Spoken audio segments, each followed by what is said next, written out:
When a person says, I feel distant from Allah, what they are describing is not just a spiritual state, but a deeply human experience of alienation. It is that peculiar heaviness in the heart, the sense that no matter how many words are spoken, there's an emptiness behind them. This feeling of distance is not sudden. It builds gradually, almost imperceptibly, through neglect, distraction, or even the sheer noise of life.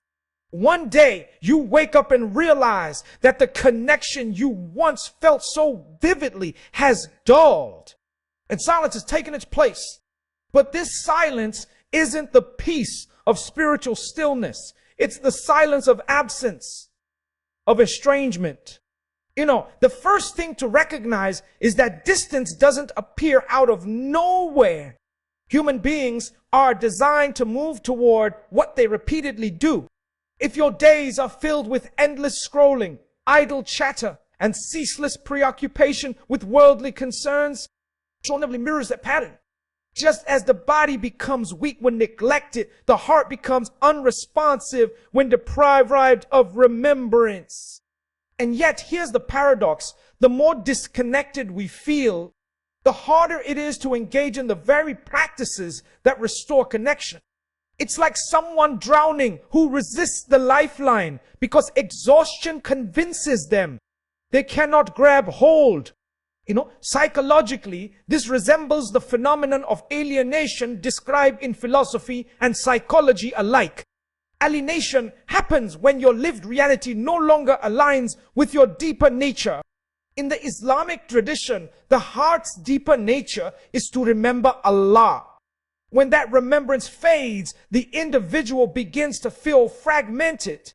They might pursue entertainment, relationships, or achievements in the hope of quieting that gnawing emptiness, but nothing quite suffices.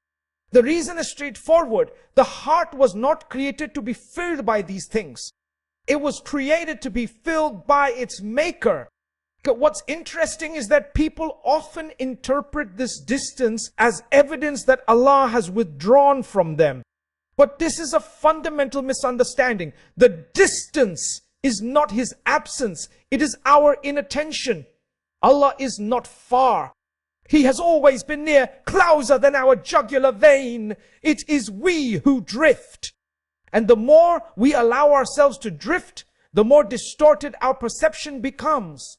We confuse His constancy with abandonment, when in fact it is our perception that has grown clouded by neglect. Think about how relationships between people function. If you stop calling your friends, stop showing up, stop listening, eventually that friendship weakens. Not because the friend ceased to exist or even stopped caring, but because neglect eroded the bond. The same principle applies to the spiritual life. If you stop turning toward Allah, you shouldn't be surprised when His presence no longer feels vivid. The relationship is still there, unbreakable in essence, but your awareness of it has thinned. At a practical level, this recognition matters because until you can name what's happening, you can't correct it.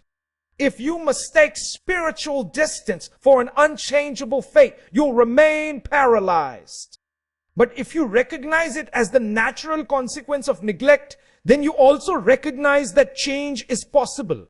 Just as turning away created the gap, turning back begins to close it. The very fact that you notice the distance is itself evidence of the heart, still alive, still yearning.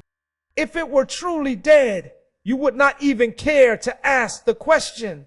Because there is also humility required here. Distance from Allah is not a defect unique to you. It's the universal struggle of being human.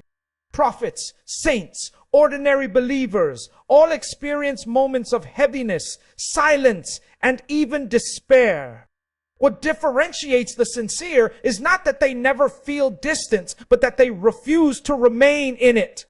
They interpret the heaviness not as a final verdict, but as a signal, a call to return. to realign, to rediscover the practices that awaken the heart. And so when you feel the silence, you must not run from it. You must interrogate it. Ask yourself, where did my attention go? What have I been feeding my soul? What have I been avoiding? This is not about self-condemnation. It's about honesty. The only way out of the fog is to shine a light into it. The silence, when understood properly, becomes diagnostic. It tells you that the heart has been starved of its nourishment. And the remedy lies in remembering who you are and what you were created for. So the greatest danger is not distance itself, but indifference toward it. To feel the absence of Allah and remain unmoved is the surest way to deepen the chasm. But to feel that absence and ache for closeness, that is the beginning of the journey back. The heaviness you carry is not meaningless. It is the heart's way of signaling that it is not satisfied with substitutes. It longs for its source. So the next time you feel distant from Allah, resist the urge to interpret it as hopelessness. Instead, see it as evidence of your heart's resilience. It still knows what it was made for, and it refuses to let you forget it entirely. That recognition alone is enough to spark movement, to pull you back into the practices and states of mind that close the distance. You know, the silence of distance is painful, but it is not final. It is not Allah turning away from you. It is you being reminded that you've turned away from yourself. And in that realization lies the heart only feels heavy when it remembers that it was meant to be light. If recognizing the signs of distance is the first step, the second is to understand what it means to return. And here many people falter, not because the path is unclear, but because they imagine it must be monumental, extraordinary, or even beyond their capacity. They tell themselves, I've drifted too far. I've made too many mistakes. Allah will not accept me. That kind of thinking is psychologically corrosive because it traps you in paralysis. You convince yourself that the gap is unbridgeable, when in truth, the very act of turning back, even in the smallest way, is already the beginning of closeness. The Quran repeatedly emphasizes that Allah's mercy outweighs His wrath. This is not a poetic flourish. It's a profound truth about the relationship between the human being and the divine. Psychologically, what that means is that guilt should never metastasize into despair. Guilt has a function. It tells you something is wrong. But despair immobilizes you, convinces you that there's no point in trying. That's the trick of hopelessness. It disguises itself as honesty when, in fact, it is the greatest lie you can tell yourself.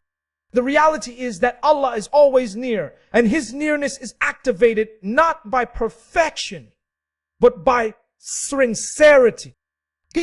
Consider how human transformation usually works. No one changes overnight in some sweeping, flawless way. Change is incremental, built from small, consistent acts that accumulate into character. The spiritual life operates in the same pattern. When you feel distant from Allah, the return does not begin with some grand gesture. It begins with one prayer said with intention, even if the rest of the day was scattered. It begins with one sincere dukkha whispered at night, even if you feel unworthy of speaking. It begins with saying His name when your heart is restless, even if your mind is still distracted. These small acts are not trivial. They are the very seeds from which transformation grows. Philosophically, this makes sense. You cannot wait until you feel close to begin practicing. Feelings follow actions. If you wait for the heart to feel light before you move, you'll never move. But if you move, if you act in line with what you know is true, your heart begins to shift. It's the same principle you see in psychology, behavior often precedes motivation. You don't wait to be inspired to go to the gym. You go and the inspiration follows. In the same way, you don't wait until your heart feels pure to turn to Allah. You turn and the purity begins to, there's another important dimension here. Returning to Allah is not just about ritual practice. Though prayer, remember, it's essential. It's also about reframing how you interpret your own life. Many people live as if Allah is waiting to condemn them, as though every failure is final. But the Islamic worldview insists on the opposite. Allah is waiting to forgive, and every failure is an invitation to rise. That shift in perspective matters profoundly. If you see your mistakes as irredeemable, you spiral downward. If you see them as reminders, you transform them into catalysts for growth. Think of it like this. A child learning to walk falls dozens of times. No parent sees those falls as failures. They see them as progress. Because each fall means the child is attempting to walk. In the same way, every time you fall in your relationship with Allah, every time you feel distance, the mere fact that you notice, that you desire to rise, is itself evidence of life. You're trying to walk, and Allah, unlike human beings, does not tire of watching you try.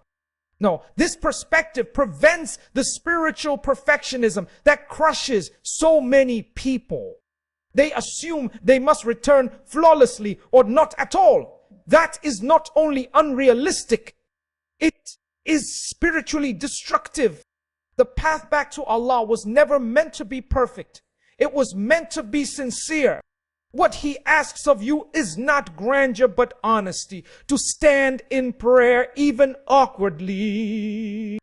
To remember Him even distractedly. To admit your weakness even if your voice trembles. That is enough to begin the process of return. On a psychological level, that humility is liberating. Because when you drop the illusion of perfection, you actually allow yourself to start. You start comparing yourself to others who seem more devoted, more consistent, more connected. You realize that your path is your own and that Allah responds to effort, not to comparison.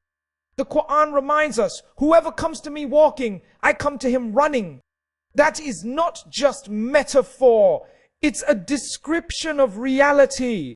The smallest sincere act on your part is met with a disproportionate response from the divine. So the return to Allah is not about climbing an impossible mountain in a single leap. It is about placing one foot in front of the other. And what sustains that journey is not constant ecstasy, but persistence. There will be days when the prayers feel empty, when the doer feels unheard. But those days are not wasted. Every act of remembrance plants a seed in the heart, even if the fruit is not immediately visible. Over time, the accumulation of those small acts reshapes your inner world. And perhaps this is the deepest point. Closeness to Allah is not a destination you arrive at once and for all. It is a relationship that requires tending. Like any meaningful bond, the effort itself is the point. The yearning itself is a form of closeness. To long for Allah is to already be near, because longing is the soul's recognition of its true home. So mindzi. So don't wait for the perfect moment, the flawless prayer, the ideal feeling. Begin where you are with whatever sincerity you can muster. And trust that every step you take toward Allah is already met by His mercy.